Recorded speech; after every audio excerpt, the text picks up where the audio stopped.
You're watching the Gambia Radio and Television Services, and it's time now for the news at 8. We begin with the headlines. Leaders of Muslim countries meeting in Turkey welcome President Jammeh's decision to declare the Gambian Islamic State and Banjul's resolve to convene the next summit of the Organization of Islamic Cooperation. First Lady Madam Zainab Yahya Jammeh renews her commitment to fighting cancer. Experts from the ECOWAS sub-region met to discuss issues revolving around the multi-million-dollar Dakar-Lagos highway project. The Agriculture Ministry kickstarts a vaccination campaign seeking to protect 300,000 cattle from the contagious bovine pneumonia or CBPP. And authorities in Ecuador pegged the number of people killed in the devastating earthquake at over 350 people. These and other stories coming ahead this half hour. I am ALHAGIE.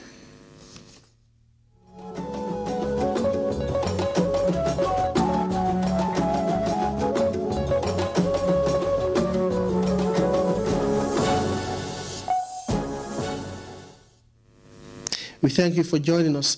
The general public is hereby informed that His Excellency the President of the Islamic Republic of the Gambia, Sheikh Professor Alhaji Dr. Yahya AJJ Jammeh Babil Mansa, acting under the provisions of Section 71(4)(b) of the Constitution of the Republic of the Islamic Republic of Gambia, has decided to relieve Mrs. Sirawalin Daunjai of her ministerial position as Minister of Petroleum and Energy with effect from 18th April 2016.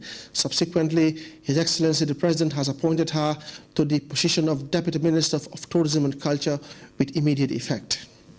Leaders representing 57 Muslim countries recently gathered in Istanbul, Turkey for the 13th session of the Organization of Islamic Cooperation Summit. The conference availed head of states, including the Gambian President, a chance to discuss the humanitarian crisis facing the Muslim world, as well as pave the way for economic partnerships between member states. HN Silva reports. One by one, they come to devise means of responding to the appeal of 1.7 billion Muslims around the world who continue their call on leaders to find solutions to the plethora of crises confronting the Muslim world. The summit took place at a difficult time for the Ummah, a time when the Islamic world faces the most serious challenges in a lifetime. The Palestinian issue, for instance, and the terrorist activities in the neighboring Syria, Iraq, Yemen, Afghanistan, Libya, and the Central African Republic continue to occupy the forefront of issues of discussions that made Muslim leaders to be confronted with challenges of how to sow unity, justice, and peace to usher in a gateway that will overcome challenges of sectarian tensions between member states. The OIC is nonetheless determined to weather the storm and foster that much-needed Islamic unity to push for stability in the largely troubled region. The OIC have played an active and veritable role in the efforts of establishing peace and stability in Central Africa, which was highly appreciated by the international partners. On another level, the organization continues to provide support to Somalia within the framework of implementing the six-pillar policy by the Somali government. In this respect, we are working to transform the organization's office into a development office to help in the reconstruction efforts. Terrorism is another major challenge facing the Muslim world. The scourges of terror did not only claim innocent lives, but inflict irreparable damages to the Islamic civilization by distorting the past and hijack the future. The act is also blamed for fueling discrimination, Islamophobia, xenophobia in the West, and leaving Muslims to be more vulnerable to verbal and physical abuse. As terrorist organizations, including inter alia Daesh, remains on the spotlight, the false association of terror with Islam means other groups receive leverage from the international community. The PKK in Turkey, which US, Turkey, and EU recognizes as a terror cell, is a case in point. OIC is, however, fully conscious of the mounting phenomena of extremism, violence, and terrorism, and its Secretary General wanted an end to these hostilities. Iyad bin Amin Madani also called for a solution to what he described as the Israeli occupation of Palestinian lands, urging member states to support an OIC resolution that seeks to usher in a peace process in the region. Secretary General Madani further went on to disclose the drafting of a 10-year 2016-2025 plan, which will be scrutinized and adopted to bring sanity in the Middle East. The Turkish President Recep Tayyip Erdogan, for his part, sidelined terrorist organizations that attack and kill innocent people under the guise of Islam as non-conformists to the Islamic faith. President Erdogan described sectarian temptations as a fundamental problem facing the Muslim world, urging leaders to galvanize themselves against it. I believe the greatest challenge that we need to surmount has got something to do with sectarianism and sectarian policies. And as I've always extended and reiterated, my religion is not that of Sunnis, is not that of Shiites. My religion is Islam. I, just like my 1.7 billion brothers and sisters, solely a Muslim. All of my other identities are coming right after my faith and this definition. Just as our Prophet mentioned in his last khutbah, quote, Muslim is a brother of a Muslim. A Muslim cannot bleed another Muslim. A Muslim cannot feed on the property of other Muslims. Erdogan also expressed dismay at the West's one-sided approach by turning a blind eye to attacks that occurred earlier in his country and Pakistan, focusing only on Paris and Brussels. Likewise in Yemen, the ongoing power struggle between forces loyal to the Saudi-backed President Abu Rabu Mansur Hadi versus those supporting Mohammed Ali al-Houthi is also another serious cause of concern to the OIC. Even though the Yemeni issue remains polarized among powerful members of the organization, it is hoping to narrow the division. The Boko Haram insurrection and the mayhem caused by other terror groups in the Maghreb were also high on the agenda. Leaders such as His Excellency, Sir Professor Dr. ALHAGIE Jammeh Babili Mansa, was singled out to make a statement on behalf of the African continent. The Gambian leader described the timing of the summit as a crucial one, which is happening at a time when the need for a political solution to address the ongoing political crisis in the Muslim world cannot be overlooked. Islamic Ummah, there is nothing that would prevent the Islamic Ummah from doing anything we want. Because this is the wealthiest, you have most of the world's wealthiest countries and individuals as members of the OIC. But you find amazing, degrading, shameful starvation, poverty, and destitution among OIC member states. Now, for example, look at the issue of the refugees.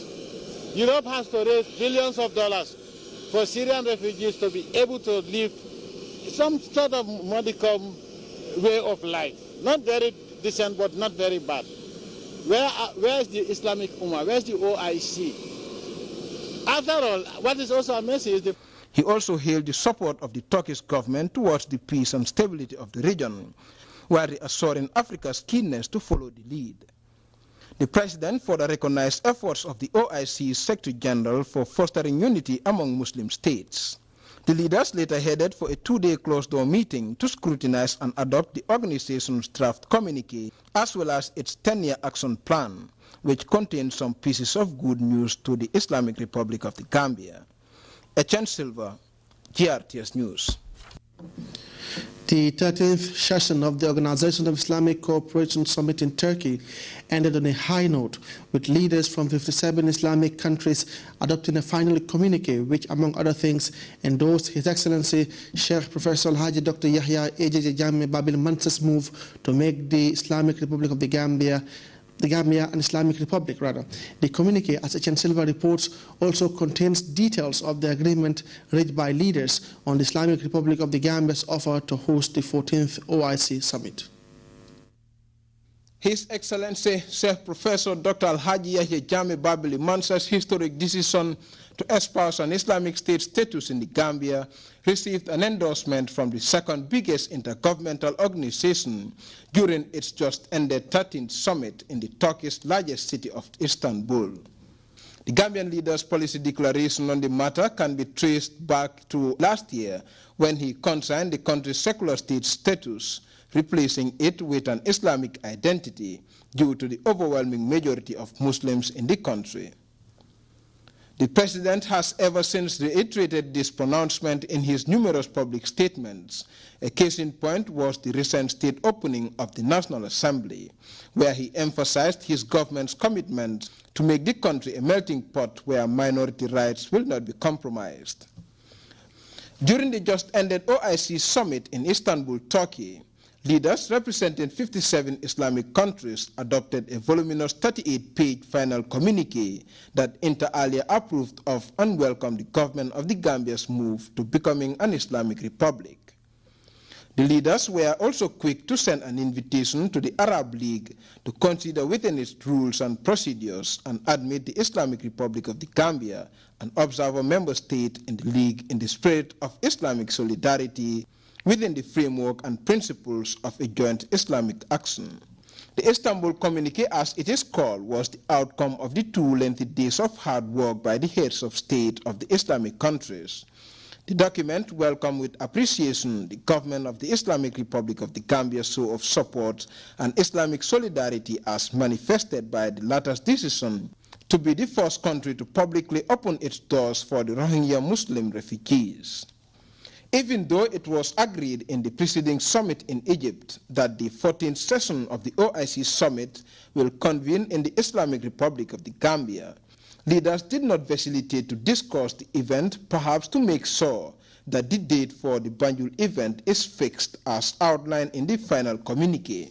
I thank our member states for the support for the hosting of the OIC in Banjul. But remember that decision was taken and put into the final communique in Cairo, not yesterday or the day before yesterday. It took 2 years. It was on 2 years ago, and actually there was no debate about it because it was already in the final communique in Cairo. But I thank member states for the support, and I depend on the Almighty Allah for whatever we achieve in this country. I'm not counting on anybody. I'm counting only on the Almighty Allah for whatever we are going to do in this country, because it's only the Almighty Allah that can give you what you want, and that is what I'm banking on. The communique also announced without reservation the heads of state's endorsement of the government of the Gambia's offer of hosting the 11th session of the Islamic Conference of Information Ministers, and equally demonstrate their backing of the Gambia government's proposal and that of Qatar for the promotion of interreligious dialogue between OIC member states. The move is meant to raise awareness about religious interpretations. The document also went on to indicate the leaders' commendation to President Jammeh's move to ban and criminalize the practice of FGM in the Gambia, calling on fellow member states to do so in the interest of women's advancement and for the overall benefit of the Islamic Ummah. The Gambia's proposal on the recent upsurge in xenophobic attacks, violent extremism, radicalization, inequality, racial discrimination, and intolerance was another critical issue which member states unanimously agreed to tackle head-on. They also showed their solid support to galvanize the international community towards re-engaging with the ongoing discourse on the negative historic legacies of transatlantic slave trade, colonialism, and looting of cultural heritage and artifacts, as well as the related issues of restitution, reparation, and atonement for these wrongs. Leaders, however, called on the OIC Secretary General Iyad bin Amin Madani and other relevant organs to support and collaboratively work at the international level in pursuing the tabling of Islamic Republic of the Gambia's proposal at the UN General Assembly and the Human Rights Council, and to provide a feedback. They also tasked the OIC and partners to support the Gambia's request to convene an international conference which seeks to comprehensively discuss the issue of slave trade, slavery, colonialism, restitution, and reparation, and address historic wrongs. Another issue which head of states adopted and agreed to pursue was the resolution on the cause of Palestinians after several years of back and forth on the matter. The Palestinian struggle was actually the backdrop of the formation of the OIC precisely after the brazen attack at the Alaska Mosque in Jerusalem. Leaders are now calling on the OIC and the international community to work hand in hand in order to put an end to what they call an Israeli apartheid move and encroachment on Palestinian lands. Etienne Silva, GRTS News.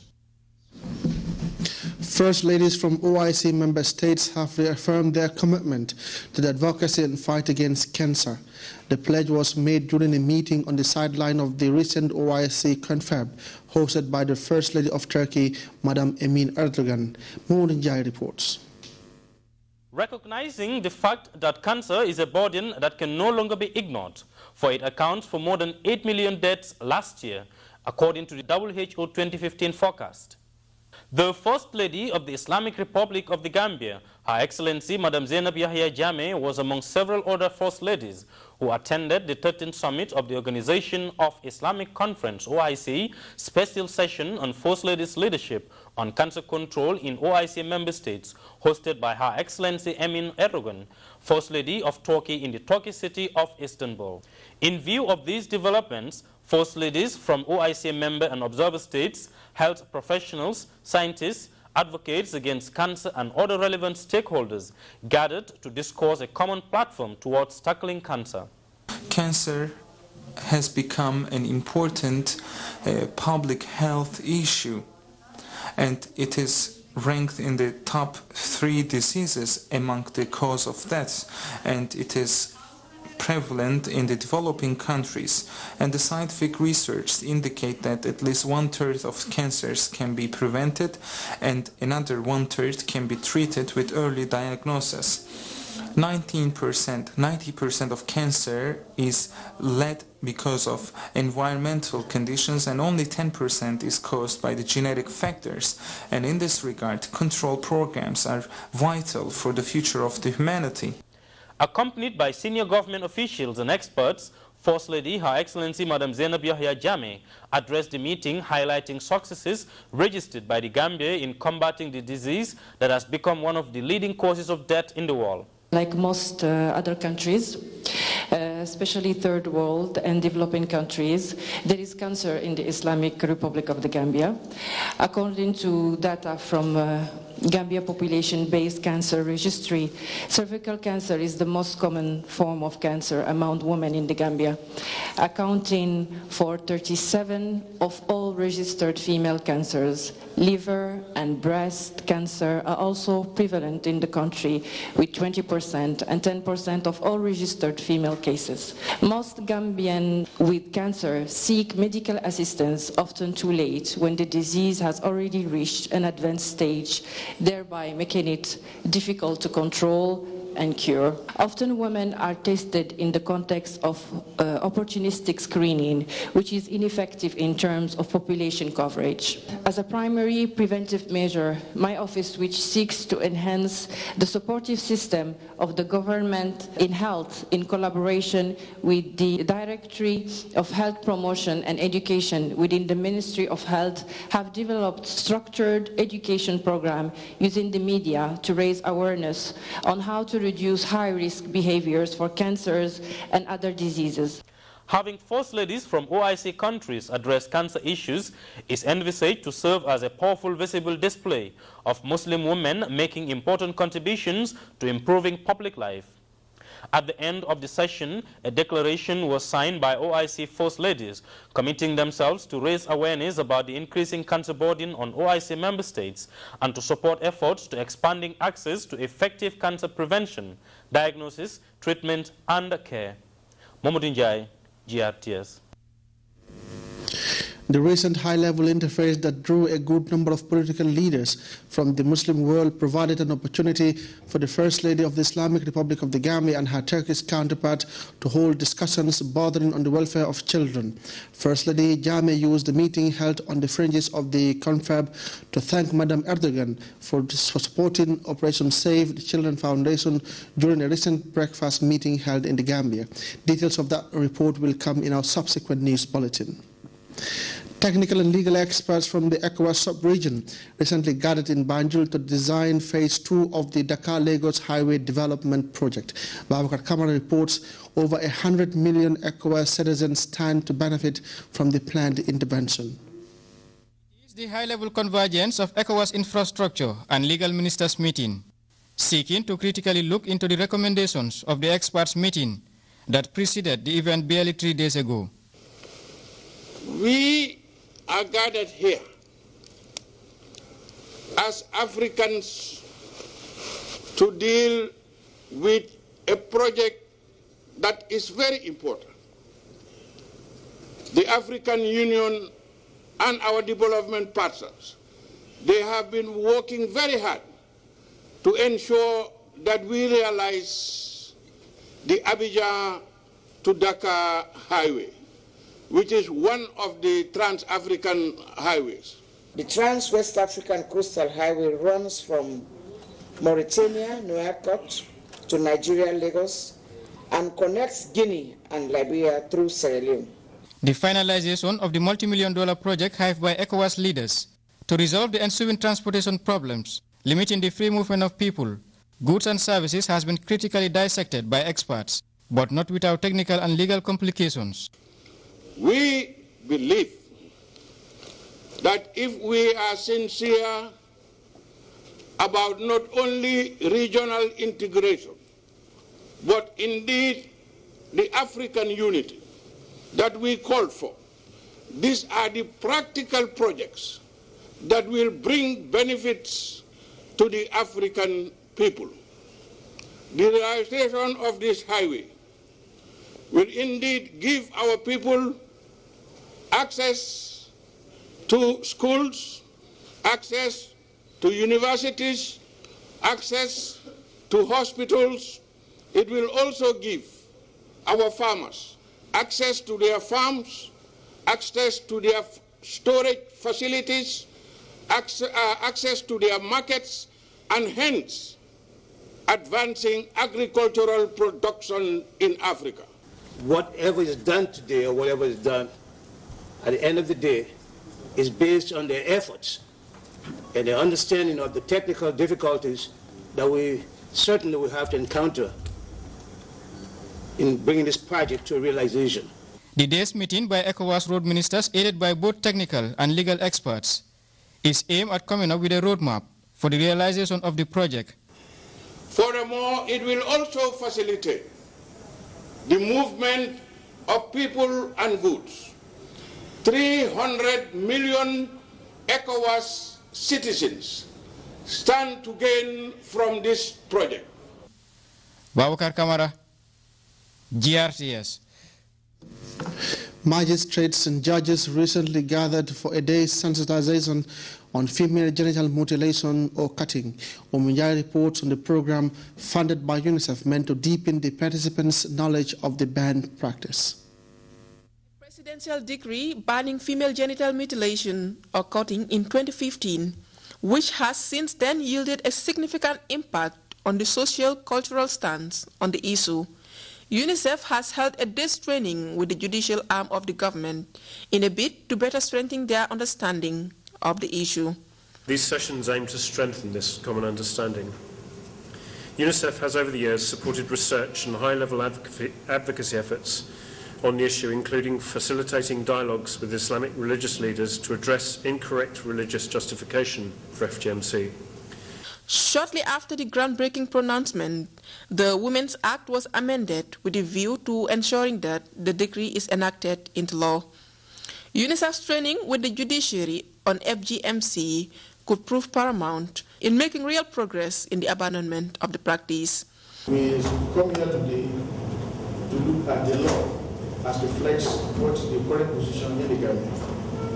The Gambia is a signatory to several international conventions and protocols, and many of them reflect on the right of women, the right of children, and the welfare of our society. As of today, the Gambia has backed up its commitment in these conventions and protocols with the enactment of a local legislation that the judges are expected to apply. The day-long training also allowed some health personnel to make presentations on FGMC and its health consequences, such as sexual and reproductive health problems, which is singled out as the leading one. With concerted efforts, coupled with the engagement of community leaders and the judicial sector, the total abandonment of the harmful practice can soon be realized. Uminjai, GRTS. The mass vaccination campaign to protect the Gambia's cattle population from the deadly contagious bovine pleuropneumonia or CBPP, has kicked off in Soma, Lower River region.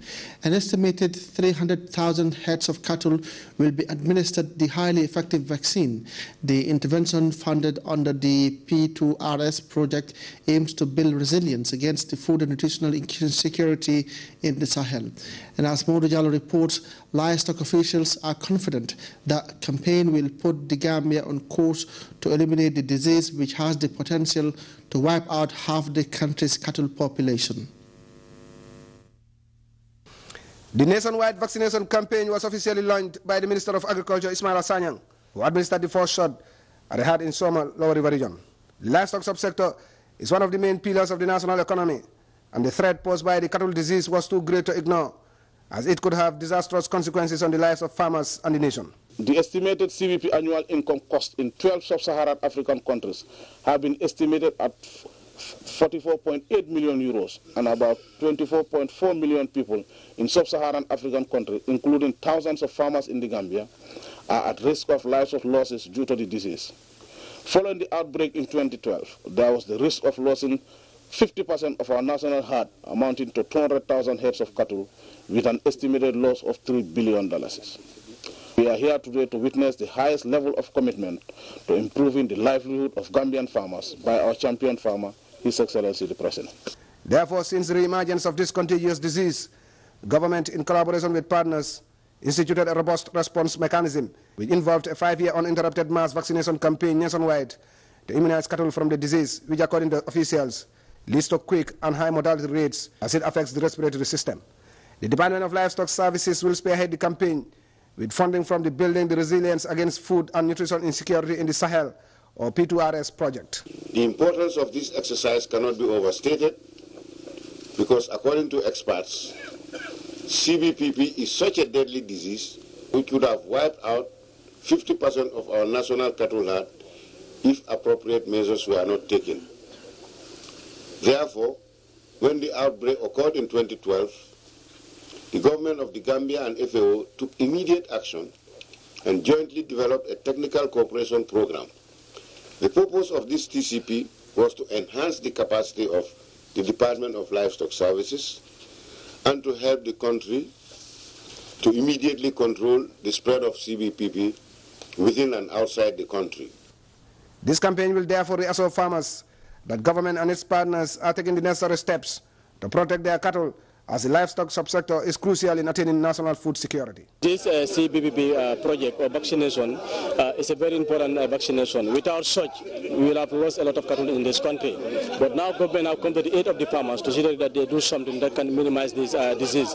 So once again, we thank the minister and his team. Since in the morning, they have been here with us in this forest trying to see how best we can do. Without this vaccination campaign, we will have lost a lot of animals, because this disease is a very dangerous disease and it can kill a lot of animals within a short within soonest as possible time.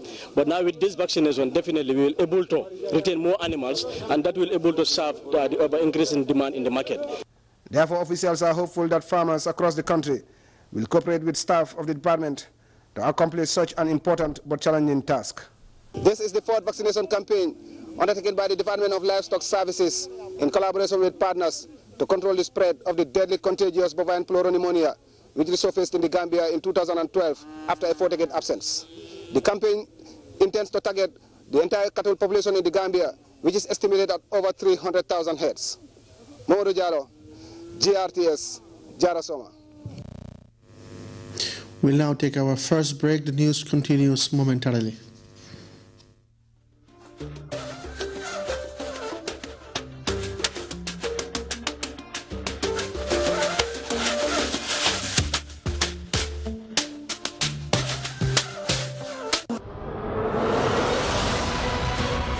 For the first time in the Gambia, AfriCell brings you free money transfer with your AfriCell line. That's the AfriCell money service. Our money, when our money, our money, when our money. Now you can transfer money with your AfriCell line anytime and anywhere in the Gambia free of charge. Yes, with the AfriCell Money Service, you can buy mobile money and transfer it for free. You want to send money to your family in Basse, Bansang, Farafenni, or anywhere in the Gambia?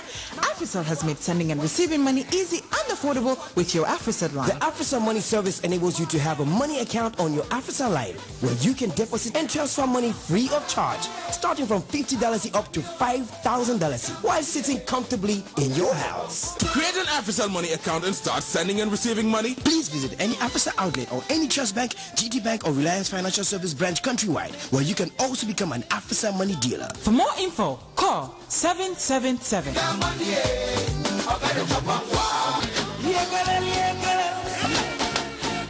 Rewi Gambia kaay leen ma digal leen li ma mos ba tax xam tuku ba tax ma di leen ko wax muy lan muy ñaari xeeti juice yi nga xam ne ni ñooy xew ci jamono ànd ak jamono maase jamono ñuy lan muy Mina juice ak Lumina juice seen tafaay benn la saf na te li ma ci gën a neex mooy amul benn aftertaste ñu ne boo demee ca Mina juice di nga am li nga xam ne mooy mango ak orange indi li nga xam ne mooy vinto am nañ Lumina coconut am nañ Lumina mango am nañ Lumina pineapple am nañ ñit Lumina strawberry waaye it am na yeneen yoo xam ne nii ñu ngi ci biir te it mu nga am ca Kereba shop nekk ca Banjul jàkkaaroo school ba ñu naan ko KG5 bi te it nga dem sa Serekunda ca Julde waaye ekkati sa téléphone nga call waa Kereba shop di 794 8486 bi te it nga call 994 1786 bi te it ca Serekunda ca Julde nga call ko ci 98 25 425 jaarama waa Kereba shop.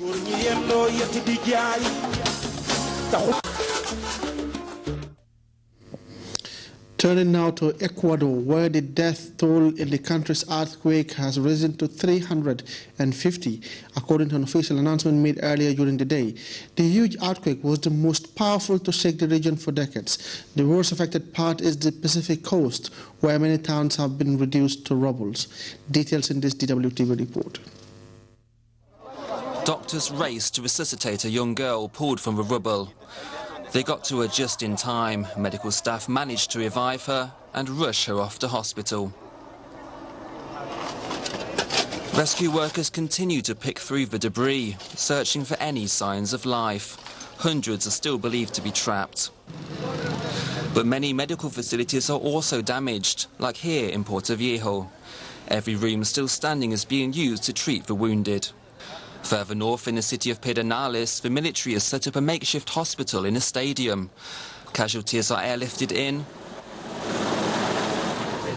and receive immediate medical attention. To help deal with the catastrophe, authorities have deployed thousands of troops and police officers to the affected regions. The huge 7.8 magnitude quake struck near the Pacific coast on Saturday evening. The capital Quito escaped major damage, but all coastal provinces have declared states of emergency. Ecuador's president cut short a visit to Italy to deal with the crisis.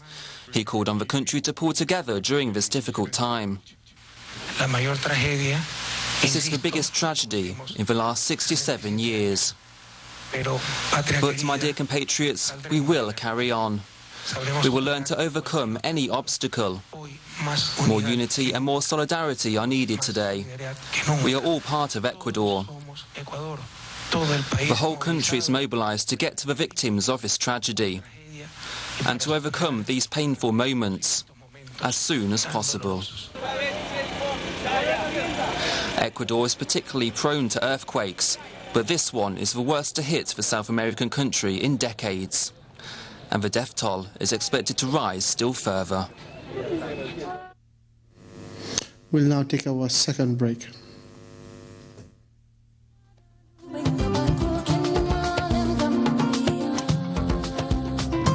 Organizing Committee of the International Roots Homecoming Festival, the Ministry of Tourism and Culture, the Gambia Tourism Board, the National Center for Arts and Culture, and the Gambia Tourism and Hospitality Institute brings you the 12th edition of the International Roots Festival from the 6th to the 13th May 2016.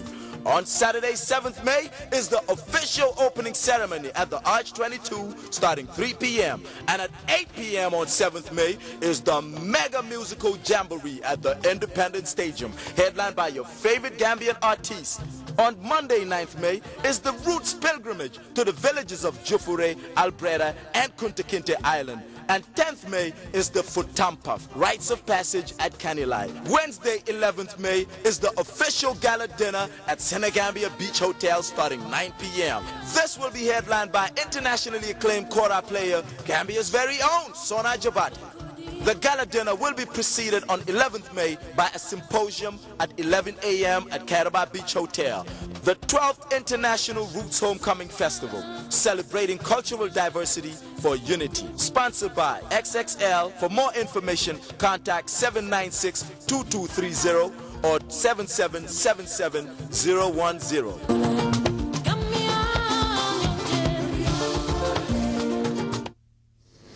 And before we go, a recap of the day's main stories. Leaders of Muslim countries meeting in Turkey have welcomed President Jammeh's decision to declare the Gambia an Islamic state and Banjul's resolve to convene the next summit of the Organization of Islamic Cooperation. First Lady Madam Zainab Yahya Jammeh has renewed her commitment to fighting cancer. Experts from ECOWAS sub-region have been meeting to discuss issues revolving around the multi-million-dollar Dakar-Lagos highway project. The Agriculture Ministry has kick-started a vaccination campaign seeking to protect 300,000 cattle from the contagious bovine pleural pneumonia or CBPP. And authorities in Ecuador have pegged the number of people killed in the devastating earthquake at over 350 people. That was all in this edition of the news. Thanks for the pleasure of your company. Do stay with us.